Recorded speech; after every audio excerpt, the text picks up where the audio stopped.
Hello, Internet. It appears that neither of us is rid of me just yet. Keeping my face off camera because, well, I'm doing a cooking thing, as you can see, and I don't really want to see my face while editing this. But I'm back on my bullshit, announcing another book, particularly a recipe book. Seems that more people than ever are food insecure these days, struggling with disability, depression. So there's not a lot that I can do about this. I'm not a great leader or scientist or anything, but I am someone who struggled with depression and being poor for a very long time.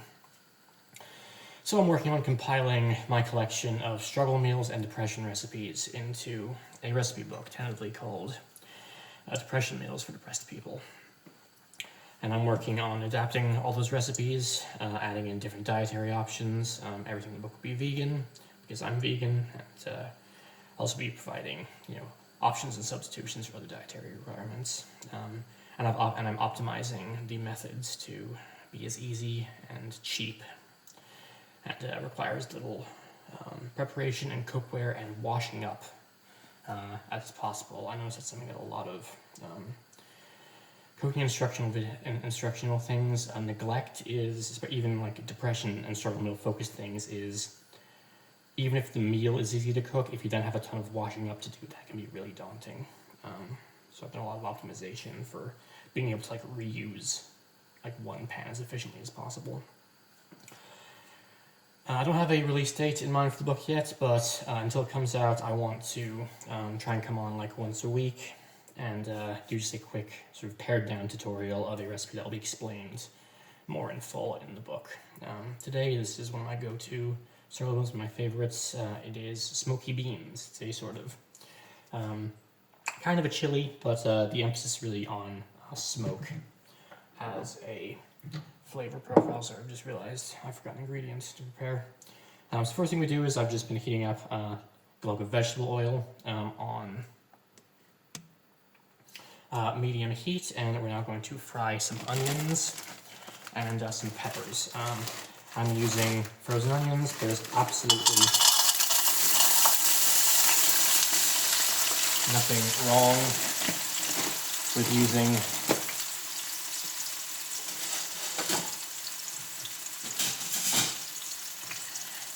pre-cut vegetables. It does tend to be less efficient in terms of money, less value for money than buying fresh produce and doing it yourself. But if you really struggle with motivation, or if you have mobility issues that make chopping and preparing vegetables difficult, then it can absolutely be worthwhile. I do recommend, however, go to the freezer section and buy the frozen pre-chopped vegetables, not the packs that you find in the refrigerated section. They're much better value for money. They're in a bag designed to be put in the freezer so you can store them longer. The only difference it makes is after being frozen, when they thaw, they might be a little bit mushy, but if you're cooking them anyway, that doesn't really matter. It only matters if you want them for a salad. Since these are frozen, we're going to have just the onions in there a little bit, just let them kind of thaw and start to cook. And then we're going to add in our peppers. Recipe calls for 1 bell pepper chopped. I had a couple that I needed to use up, so I'm using 2. So this will just be a slightly more bell pepper heavy version of this recipe than normal.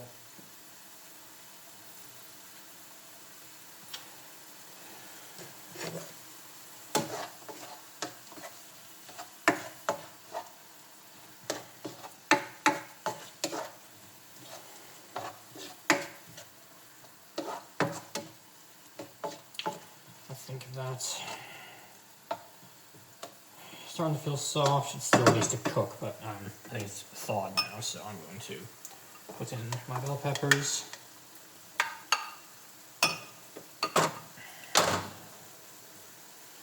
Careful not to touch the wok. I'm doing this in a wok. I think this is the ideal pan to do this recipe in. Wok works brilliantly. If you don't have a wok, any sort of pot will do just fine. Just make sure it's got tall edges. I would not do this in like you can't really do this in like a frying pan, or if you do, you have to be really careful. Yeah, wok is absolutely perfect, but really any sort of pot works just fine. I'm gonna fry this on sort of medium to medium-high heat.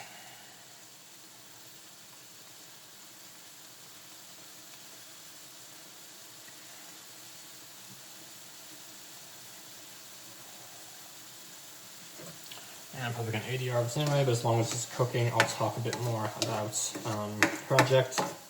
So, this book, it collects recipes that I've compiled over the past several years, living with very severe depression, and not the most stable financial circumstances, although I'm much more fortunate than many.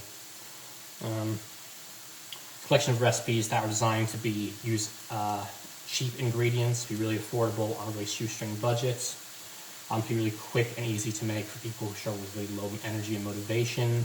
I'm optimizing the methods to require as little cookware, as little washing up as possible. And also, I've selected these recipes because they're nice and I enjoy them. They bring me some comforts, and I think a really important part of living with depression is there's a difference between surviving and living. The most important thing is to feed yourself. However you can, fed is always better. If all you can manage is a slice of white bread and a slice of cheese on it, do that. Fed is better. If all you can manage is a PB&J, do that. Fed is better. Pot of noodles, fed is better. It's also really important to try and look after your health, try and get some nutrition, and also to bring yourself some comfort, to try and have food that you enjoy, because you need comfort, you deserve it. So that's what these recipes are for, is I've been collecting recipes that are super cheap, super quick, super easy to make, but will help with your nutrition, will get you some vegetables in your diet, some protein, things you need to sustain your body, and also some comforts and warmth that you need to sustain your heart.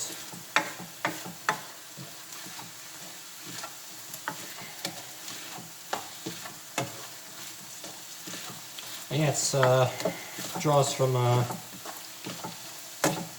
cuisines all over the world.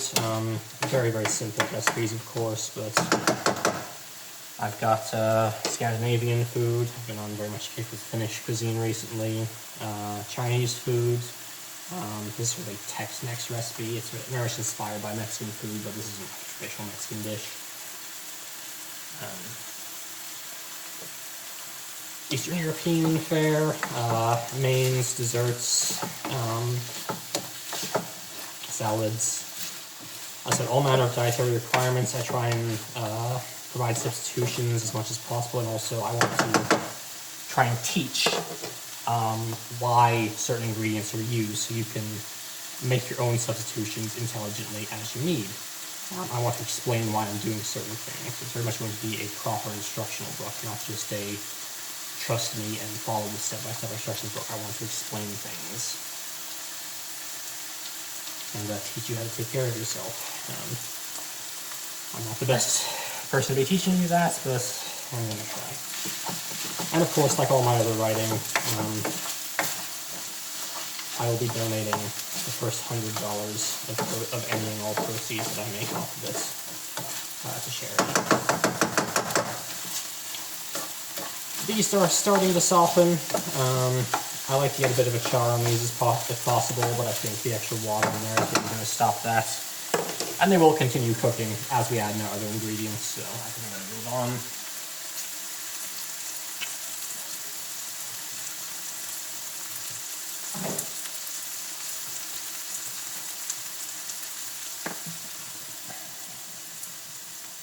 So now we need to season this with a sprinkle of salt, black pepper, And then the flavor profile in this, we're very much leaning into a smoky flavor profile. So we're adding cayenne and paprika. Quite lots of paprika, but that is a major flavor component in there, so a little less than that would be ideal, but I'm not too concerned about that much. And stir that in. And now we need tomato paste.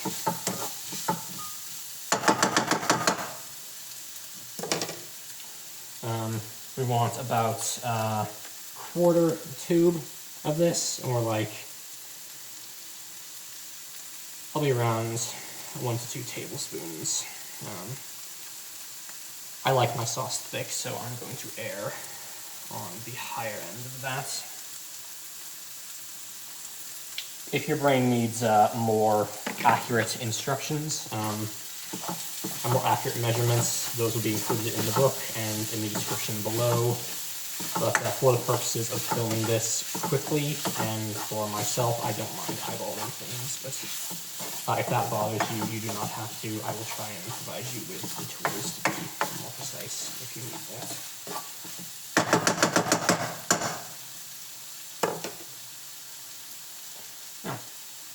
That's come together. We are going to add in our tinned tomatoes. These are whole plum tomatoes. You can use whatever tomatoes you tinned tomatoes you like. Chopped, you want the tomato juice in there. Since these are large plum tomatoes, as I stir this in, I'm just going to chop them up a little bit with my spoon. And as I sort of mix things together and add in more ingredients, these will get a little bit mushed up anyway. So bring that sauce together.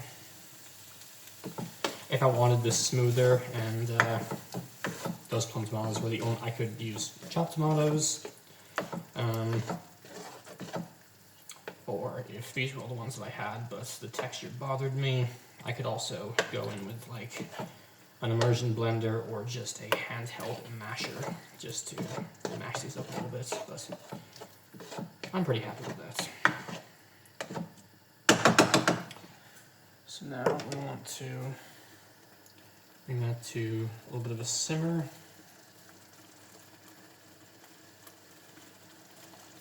And now we're going to add in some dried thyme. If you have fresh, feel free to use that. But if all you have is dried, that is just fine. And now the next thing that we're going to add is really the secret ingredient to this dish. That really elevates and adds the smoky flavor. It is liquid smoke. It's a cooking sauce that imparts a really strong smoky flavor and lots of things, and it really helps lean into that sort of nice barbecue flavor profile of this. If you don't have access to liquid smoke, you can add in just more of the dry seasonings, more cayenne, more paprika, and I'd probably add in more black pepper as well to leave with that smoky flavor. Also, if you don't have it, and actually what I'm going to be using today, because I don't have liquid smoke in at the moment, is this Maggi seasoning. Is quite a decent substitute as well, so that's what I'm using. But if you can get the liquid smoke, it really, really does elevate this dish. You want to add in about half a tablespoon. Again, I'm eyeballing it. I've made this dish so many times. I'm comfortable doing that.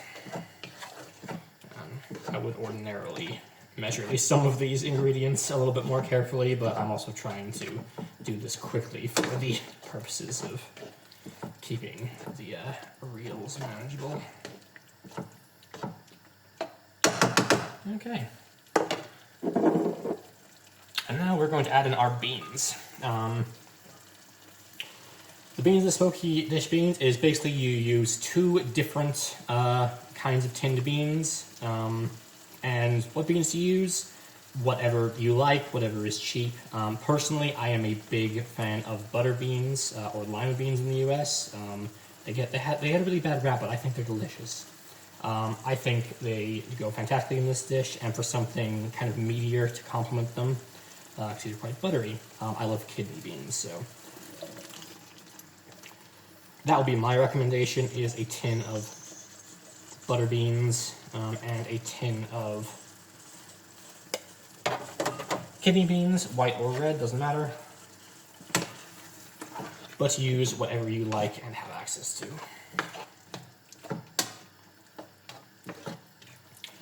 Now we're going to stir this together, and we just want this on a gentle simmer, and we're just going to cook this until some of this excess liquid has evaporated and the sauce has thickened up. And that's it. We'll want to simmer this until it thickens up, or with like 5, maybe 10 minutes, depending on how patient you are and how much you mind it being a little liquidy. The beans. Drain the beans before you add them. You want the tomato juice, you do not want the bean juice. You don't need to rinse them or anything, but just pour up, just decant off as much of the juice from the water from the beans as you can. And yeah, once this is thickened up, we are all done. I can serve this up for my dinner tonight and freeze the other portions. And yeah, we'll easily get 4 or 5 meals out of this.